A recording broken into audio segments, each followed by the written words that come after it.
Hey y'all, thanks for stopping by.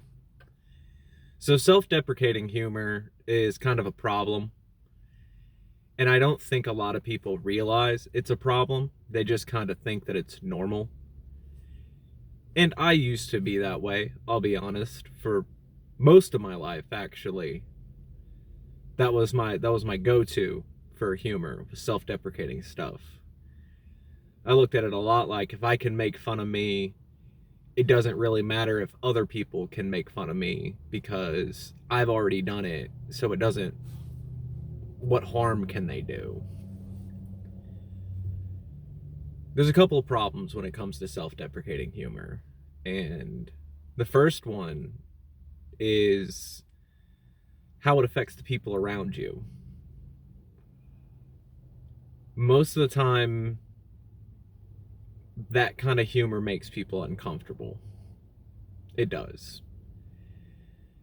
Usually you get a laugh out of it, but there's almost always going to be that sort of nagging feeling with your friends about, are you serious? Like, is it really a joke? What's going on?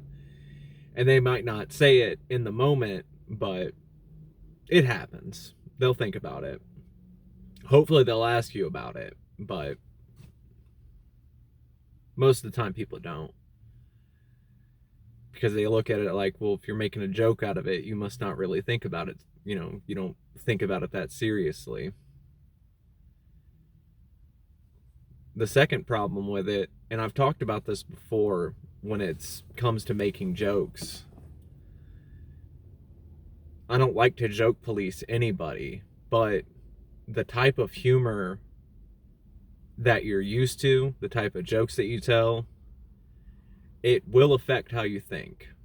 And you won't notice it when it happens. Well, probably not. But it can infect other parts of your life. You keep telling those jokes, well, people are laughing at them, it must be true. And then it just feeds into itself. You can solve both of those problems and still keep your humor. It's just how you direct it. And it sounds weird, but you should try taking the complete opposite route when it comes to self-deprecating humor. You need to be absurdly confident with jokes. There's kind of a razor edge to walk with something like that. It's can easily be seen as egotistic, like you're full of yourself. But there's, I think, a good example of what I mean by this sort of absurdist level of confidence, as far as like with public figures or anything like that. He's a streamer guy, but that Vosh, he he'll always joke about being the first person to ever beat Bloodborne, or being the greatest Bloodborne player of all time, things like that. Obviously, he's not the first person to beat Bloodborne. And you look at leaderboards, he's not on leaderboards. But that's the joke. You know, it's a difficult game. There's a big speedrunning community. So I'll say I'm the best. I was the first person to beat it. I hold records, this and that. And it's funny because it's not true. It's that absurdity level that you need to drive this humor from. If you start doing that, instead of making jokes to put yourself down, you make jokes to pull yourself up. Give it some time and it will make you feel better. You're not going to notice it immediately. If I could give you an immediate thing that could make you feel better, I would, but that kind of progress does take time. But eventually, it's kind of one of those fake it if you make it type things. You will start to feel better. You'll be making jokes that, instead of talking about what you're not good at, what your downfalls are.